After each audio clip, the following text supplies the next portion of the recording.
Dans un petit village appelé Awodé, vivait une jeune femme nommée Ifé, dont la beauté et la sagesse faisaient d'elle un trésor précieux.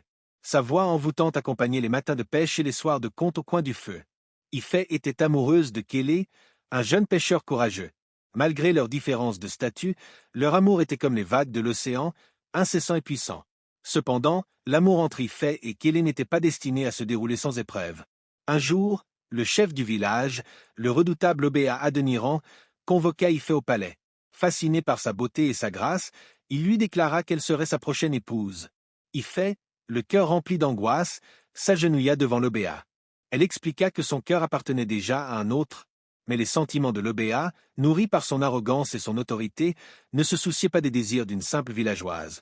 L'Obéa donna un ultimatum, Ifé et Kélé devaient prouver leur valeur pour qu'elle soit libérée de cet engagement forcé.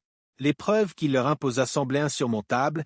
Kélé devait pêcher un poisson légendaire appelé l'Esprit de l'Océan, une créature que nul n'avait jamais capturée, même dans les contes les plus anciens. Si Kélé échouait, Ifé deviendrait l'épouse de l'Obéa. Kélé se tenait debout devant la foule réunie sur la plage, prêt à affronter l'impossible. Ifé, avec des larmes aux yeux mais la foi dans son cœur, lui donna un bracelet tissé à la main, un symbole de leur amour. Ce fil ne cédera jamais, et toi non plus, murmura-t-elle. Jour après jour, Kélé s'enfonça dans les eaux profondes de l'océan, affrontant des vagues déchaînées, des vents violents et des créatures marines effrayantes. Chaque échec n'était qu'une occasion de se relever. L'amour d'Ifé et ses paroles d'encouragement étaient son phare dans cette obscurité aquatique.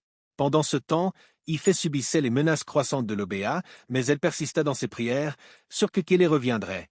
Au bout de 40 jours, Kélé sentit enfin un tiraillement sur ses filets, plus fort que tout ce qu'il avait jamais connu.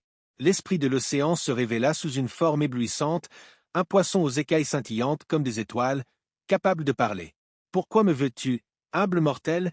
demanda-t-il d'une voix grave et douce. Kélé répondit, « Ce n'est pas pour ma gloire que je te recherche, mais pour protéger la femme que j'aime. Je suis prêt à tout sacrifier pour elle. » L'esprit de l'océan, touché par la sincérité et le courage de Kélé, fit une promesse. « Je viendrai avec toi, mais rappelle-toi, le véritable courage n'est pas seulement de vaincre, mais de rester fidèle à tes convictions. » De retour au village, Kélé présenta sa prise devant l'Obéa et la communauté. L'esprit, fidèle à sa parole, brilla de 1000 feux, éblouissant le tyrannique chef. Réalisant qu'il ne pouvait rivaliser avec un tel acte de bravoure et d'amour, l'Obéa abandonna ses prétentions sur Ifé. La jeune femme et son amour furent réunis.